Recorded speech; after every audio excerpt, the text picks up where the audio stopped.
So we'll start off with you, John. I'm sure that we had a sense that it was kind of going back there while we were working on it, but you never really know until you actually see it all cut together, because you're so focused on your character and the story and your character's relationships, and that presents a very different set of complexities and challenges that you're not hyper focused on the tone of the season. But it was really cool to see. I can say that I've seen the first episode. I know things.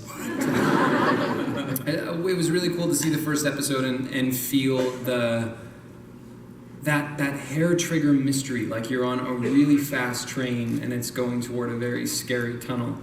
And it just, I feel like that's very much what the train platform was and what Sarah's journey was as a character in season 1. And I also think it's worth saying that, you know, we know who Dyad is, like we know who the figurehead is. It's very corporate, and we've been following that journey we've been on that journey for a few seasons. But Neolution is different. Neolution's not a company; it's a concept. So they're everywhere and nowhere. It's terrifying. It's a soundbite, right? As you were wondering. So John and Graham, we listen. Of course not. No. Delphine had such a brave journey last year, and you know, for us as storytellers, it's really, you know, what we're talking about right now is a mystery. So obviously, there's not that much we can say, but it is a big part of season 4. What happened there? Yeah, absolutely. I think that. Yeah, it's difficult always talking about the show because we want to say things, but we don't want to say things. But, you know, at the beginning of the new season, I mean, Cosima is really in a place where she's really having difficulty moving on because she doesn't have answers. And there is mystery around what happened. And she's investigating and trying to come up with answers so she can either move on or It sound like fortune cookies. It's a mystery. It's a mystery. So strap on your detective hats. Strap on, because they wear hats. What? Strap on your detective hat and your 1940s transcontinental accent and figure out what... Because you're going to come along for a ride. Because you're going to come along for a ride, yeah. And learn what may have happened to Delphine. Awesome. For the cast members, something like that. Man, these guys put enough on our plate for me to come up with some crazy clone that I'm just, up in the bathroom. But I mean, I think the cool thing is that we have such a rich body of clones at this point that now it's about how these clones and how other characters in the show interact with these characters, and how other characters who haven't interacted with each other start to mix and mingle, because the world is so full and so rich at this point. And that's one thing I can sort of talk about this season, that there's a lot more of that, and I think it's interactions that you won't even imagine, and the fireworks that ensue as a result of them are pretty out of this world. So you're right though, in that like clones that would have seemed so, like Rachel, that could have just been, you know, a villain, but they're so unbelievably sympathetic, like broadens and deepens, and yeah, she just unbelievable complexity she brings to what would otherwise be, you know, or what could be an archetype. Yeah, but tropes. You guys bring as well, writing Rachel the way that you do, knowing Tat's ability to make these characters so, just to let them breathe and give them so much space. You write to it too. It's pretty amazing. Yeah, it's a tremendous feeling in the writer's room to know that we can push these characters to incredibly dark or incredibly funny places, to very difficult places, and that at the other end of it, there's Tatiana who's going to just take it right over the top. It's really, really an amazing freedom for our show to be able to put these characters in her hands. Plus also, one of the other things that I could say about Tat is that when we were conceiving the show, we loved this idea that this was going to be a bunch of different things. It was going to be a kind of a genre mashup in a way. you know, we wanted to make a thriller, we wanted to make a comedy, we wanted to make a horror, we wanted to make sci-fi, we wanted to do all these things, and what knits it all together is the believability and the emotion and depth that Tat and the cast bring to these characters, and that's kind of what makes a lot of the absurd, silly stuff like hang together, and it's fun. It's fun to be able to be watching a scene in one moment that is really scary and frightening, and then laugh your guts out the next. Why are you looking at me? Looking at you.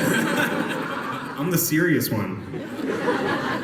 Comedy's my thing, yeah. Yeah. Well, on that note, actually, so Christian. What's that? That was last season. I'm sure you all know what I'm talking about. Was probably the best TV twerking I've seen ever. Tell me what your reaction was first when you read that page, and second, how did you even get through like a take without laughing your face off? Well, yeah, we didn't. The first reaction was my jaw dropping to the floor, I think, and then realizing, like, laughing at it because it was hilarious, and then realizing, like, no, actually, I have to strip down again to the tidy whiteys or blueies. There were tidy blueies in that episode, and really give her, so to speak. So Tat and I texted each other. We were laughing, trying to figure out how the heck we were going to do this. And then as we got closer and closer, you guys started sending us samples of music that we could twerk to, that they were getting like the rights to use and the clearance to use. And then finally we settled, they let us choose what song we were going to twerk to, just as long as they could get the rights to them. And we settled on Riff Raff, because why the hell not? It's just so absurd. And yeah, we got in there on the day. Helen Shaver was directing that episode, and she's absolutely fantastic. And she looked at Tat and I, and she was like, okay, so how are we going to do this? Do you guys want us to choreograph stuff for you? And Tat and I just looked at each other and were like, nah, we got this. Just play the music. And so they set up 2 U-shaped tracks around the bed, and one camera was going in one direction and back and forth, and the other camera was going, and one was slow motion and the other one was ultra slow motion. Just so good for all the movements of your body. Yeah, close-ups, shakings, jigglings. A lot of that was going on. Made me feel really good about myself. Seen folding. Yeah, some wardrobe malfunctioning happened. Visual effects was called in to help solve that problem. And we basically just played the song, I think it was 2 times fully through, and we just went nuts. And then they're like, let's just try a couple like set moves that we can use as like markers. So we played it another half length of the song, and it was 2.5 times through, and then we were done. But we were exhausted. It was like twerking that hard. For one song is hard enough. We were like out of breath. We were like covered in glitter stuck to our body. I went back to my trailer afterwards. I had to shower all the glitter off my body. I found glitter. Wait, okay. Now keep it clean, people. This is a family show. I found glitter like in my room weeks later, like just like little shiny little dollar bills and gold coins. My trailer, like the shower, and all over the room there was glitter for the rest of the season. When I went back to my trailer and I got undressed, didn't take long, to get into the shower, I found a $20 bill stuck to my butt. I don't know how it got back there at one point, but Did so you that keep was the it? twerking experience. Did you keep the 20? It was a prop. But yes, and it was only a Canadian 20. Canadian shade. Speaking of favorite scenes, Jordan, one of Joel, where you drew the eyeball on her. One, because I laughed, but also because it was such a dark side of him that I was like, what is happening? What was it like to kind of play that? And were you a little disturbed by like how dark he was, and to see that in him, that he was kind of... I mean, it was Helen Shaver again. That was Helen's episode, and Helen's really she's she's an actress. She was an actress for many years. She's a really she understands the vernacular that actors use, and the right vernacular to direct, like to get very specific. She just speaks the language, and she's really supportive. Yeah, it was just violent. Like, and even if it wasn't physically violent, even though it was physically violent, there was so much. When I first got in the room, I was just surprised by how much I hated this woman. I hated her so much. And it's Tad. I mean, I don't hate Tad. I love Tad. Like, but it's amazing that your subconscious is kind of, your limbic system like takes over, and it just starts informing all of the stuff that the character needs to play the scene.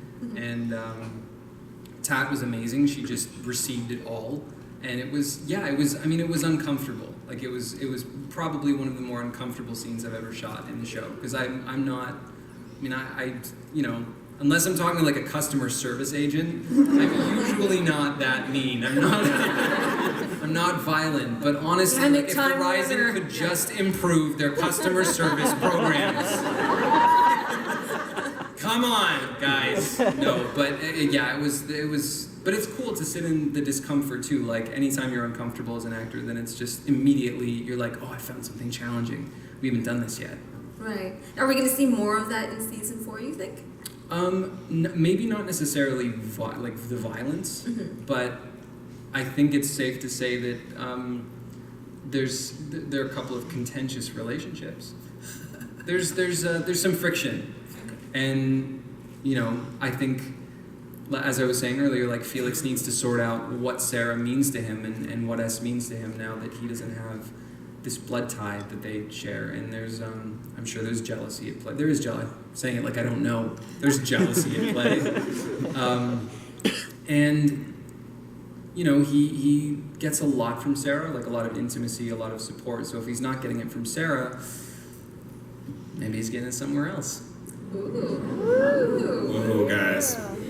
Whoa, we just took this from like a 1 to a 10. This is Crazy. Kevin, is he fully integrated going into season 4? Are we seeing him interact with different people and different pairings and stuff? Yeah, I mean, art is definitely in Clone Club at this point. There's no doubt about it. Which is a cool thing. It's a cool thing because he's sort of, he's had to balance out career and his responsibilities as a police officer to uphold the law. But, there are things that happen, like when you see a dead body in a bathtub and you turn the other cheek, that kind of, push you into that other direction. But, there's some hard choices that Art has to make. But once again, talking about that allegiance and that love that he still has for Beth, push him in that direction, and he's all in for the sisters at this point. Awesome. just our... No, this show specifically. Basically, Buffy and Angel, like, to the end. Oh, boy. Every time I come on one of these things, I'm like, this is the one, Jordan. This is the one where you become a grown-up. You walk out there. You're going to see you really, you know. Nope. Buffy is timeless, Jordan. That's okay. Yes. I guess for the clone relationships, working-wise, I really loved working with Helena. Donnie and Helena was so much fun, and it was so out there, and they started off as this kind of unlikely duo, very suspicious of each other, and then kind of grew into this like loving friendship. And we'll see more of that, of course, because she's living at the house. But to watch, that's a really good question. I like them all because they're all so different. Every clone's got a different flavor. I mean, when you watch you and Sarah together, there's like so much history there, and it's so rich, and it's as if you are brother and sister, and it's really touching to see that. And then, you get into, even seeing Helena with Art in your apartment was really funny, and how you deal with her eating like just the weirdest combinations of things was great, and it was fun to see you do some comedy because, I don't know if you know, but Kevin Hanchard is damn funny, so you're always being so serious. Fest, definitely. Yeah. But I mean, you sort of stolen everything that I was going to say, so thank you for that. You're welcome. But I mean, for me to work with and to watch, it's Helena. Because I mean, you get on set, and I mean, it's a great thing about what we do and the environment that not only Tatiana but everyone is sort of set up on set is that we get to play, you know what I mean? We have the stuff that's written on the page, but John and the other directors don't always just call cut at the end of the scene. You get a chance to sort of riff and find some gold in there. But when Tad is playing Helena, she just goes off, and you just have to react. Like, you don't have to act at all. You just sort of are there in the midst of it, and it's a beautiful thing. So I love working with that, and I love watching it. You know, and I was gonna say the relationship between Sarah and Felix is one to watch, because the relationship between Jordan and Tad is so genuine as well. So there's that brother-sister love that permeates from real life that gets into their character as well. So I love watching that stuff. This season especially, though, it's awesome. I'm sorry, I'm just scanning the crowd because I'm just suddenly I was just looking at Helena hair. Yes, I'm looking at Helena hair. That's Helena. I'm seeing Helena And hair. apologies if that's her all in real the hair. crowd. Where it's going. Big apologies. It's very cool. I have to say. All right, so we are going to go to audience questions in a little bit. There is. So on April 14th, following the season 4 premiere of Orphan Black, the party's going to continue on After Black. It's a 30-minute in-depth, lively discussion with cast, crew, special guests, all the good stuff, including sneak peeks of the next new episode. And the first episode, so after the season premiere, is going to feature special guest Tatiana Maslany.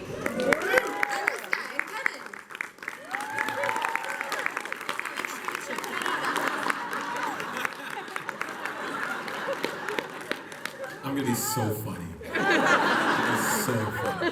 And hopefully these guys will be joining throughout the season as well. So look forward to that. Oh, no, Mike, there it is. Hi. So there's been a lot of discussion about Helena's binging on food, but I want to know what show you all feel is like binge-worthy right now besides Orphan Black. So many good. Happy Valley. Happy Valley, Netflix. No one's watching it, watch Happy Valley. Sarah Lancashire is a genius. Thank you guys. Sally Wainwright is the writer. She's unbelievable. Happy Valley. And Togetherness, but it just got canceled. Yeah. I'm late to the party, but I'm all about transparent right now. I'm glad you guys all have all the time in the world to watch it. That's great. Bloodline. You like Bloodline? Yeah, when was that? That was like a year ago. I haven't been watching TV at all. John Naked watches Naked and Afraid religiously. Don't tell my secrets. BoJack Horseman. Yeah. No, do you not watch them? I felt like we had a conversation about this. No. Who did I talk to about this? There's a bunch of comedies that I really love. Broad City, big fan. Comedy Bang Bang, both the podcast and the TV show. Yeah. Review, those are my favorite comedies right now. And I still love Vikings and Penny Dreadful. Because I'm a nerd. Yeah, I'm relate to the party too. Like, I'm on like the end of season 2 of Game of Thrones. That's how far behind I am. That's But terrible. no, I know it's Get out. terrible, but Get out it's right now. It's pretty good. It's pretty good. I'm about to spoil the whole thing for you right now. Let's go. This person dies. This person. Yeah. No, and you can see it, but it's, I mean, I'm loving it. I'm absolutely loving it. I cannot wait to get to season 3. You're terrible. Yeah, but that and I finished. What's the meth show again? What's that one? It's called. I was playing a show. Are you just starting Seinfeld too? That's amazing. I can't wait for it. Please shield your eyes as you walk around WonderCon, because I'm like worried about spoilers for you.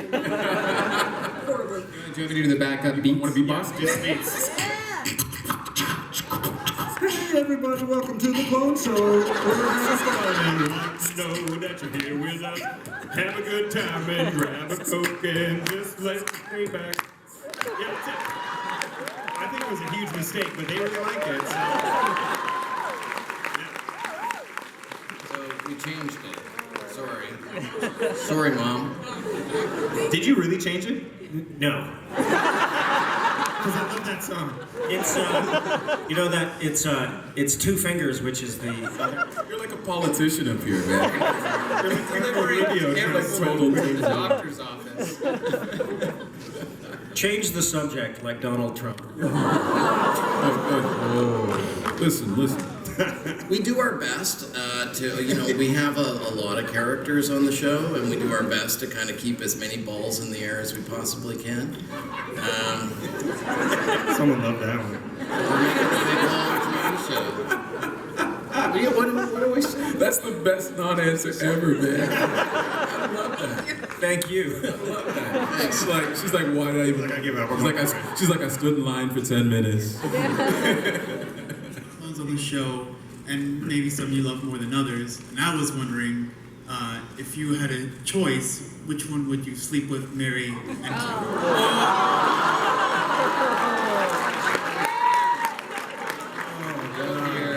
Okay, let's change that.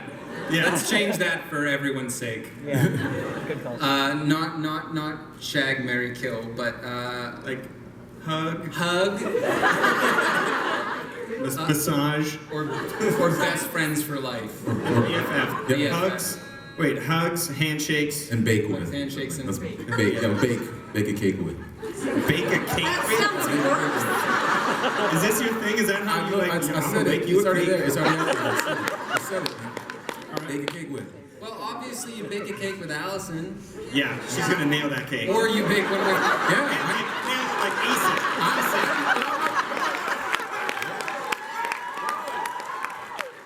Good night, everybody. Yeah, I'm not baking a cake with Allison, man.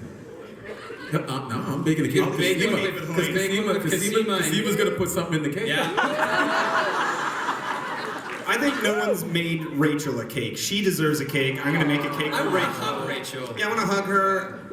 Poor girl. Poor girl, yes. Poor Rachel. Poor Rachel. Women. We sound like the Beatles. Yeah. Poor Rachel. We're all a bunch of clones from Liverpool. How's that for an answer? We're really nailing this question. Yeah. 2 in a row, people. Okay, But I wait, really- we're almost there. I really think Katja Obinger is one that people are like, who?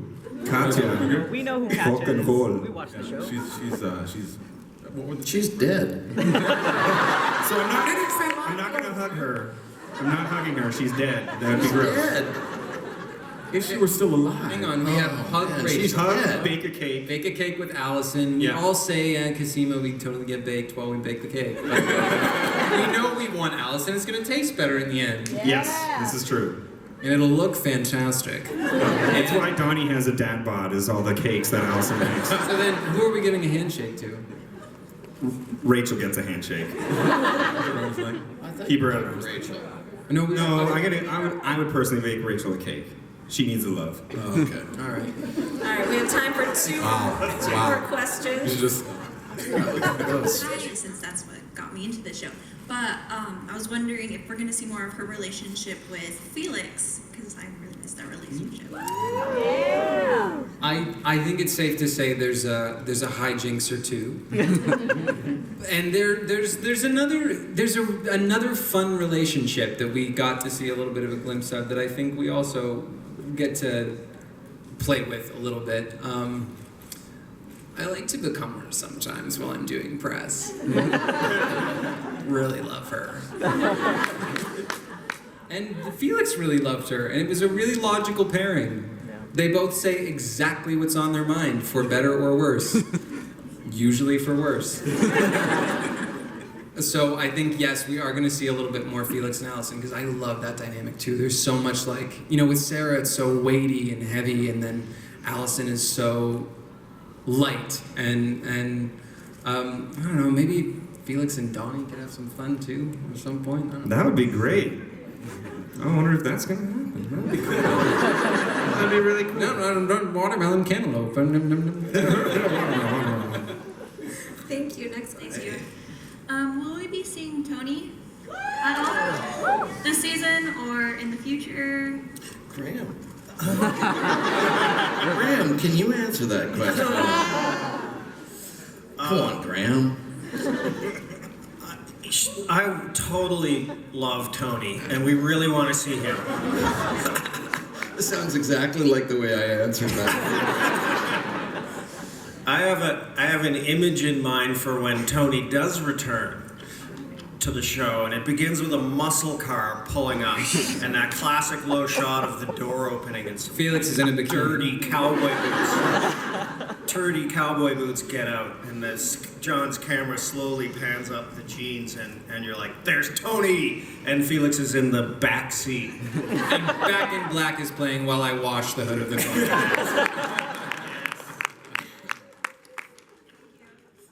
You as yourselves, not as your characters, if you had to have one of the clones as a roommate, who do you think you'd get along best with?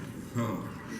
Well, I get scared a lot in the middle of the night, so I'd take Elena because she could probably just... Or she's the thing that's scaring you. I mean, depending on the day. Yeah. Didn't actually work that out. I would choose Cosima to be my roommate. Yeah. It would be such a chill apartment. Be like, lots of, it would just be really cozy. You guys would be spliffing. What are you talking about, sir? Never. Maybe. Yeah, it would be Katra Obinger. Alive or dead? Answer the question, Kevin. I can neither confirm nor deny. But it's Katra Obinger. No, it's not Katra Obinger, man. It's like, yeah, I'm a Casino fan. I've always said I'm a Casino fan. Casima's my girls.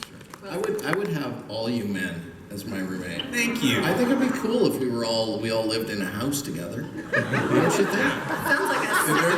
There's the idea for the Orphan Black reality show, right? Did the theme song for Full House just...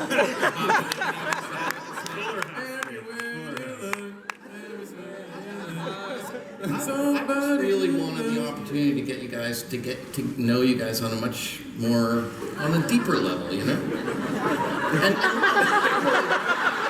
would never ever put a camera in your bedroom. Never This trust is Or a record dark turn. anything. This is salacious. there's like a hush. John doesn't do his dishes. I'm just warning you guys. You're gonna end up doing John's dishes. We can tell. This is what when you come to an Orphan Black panel called the Men of Orphan Black. Please, really? I'm surprised we have this big a turnout. What if we love you? Reality show? Maybe we could make a spin-off. Yeah, let's do a spin-off. A spin-off. Okay. Done. Guys, please give them a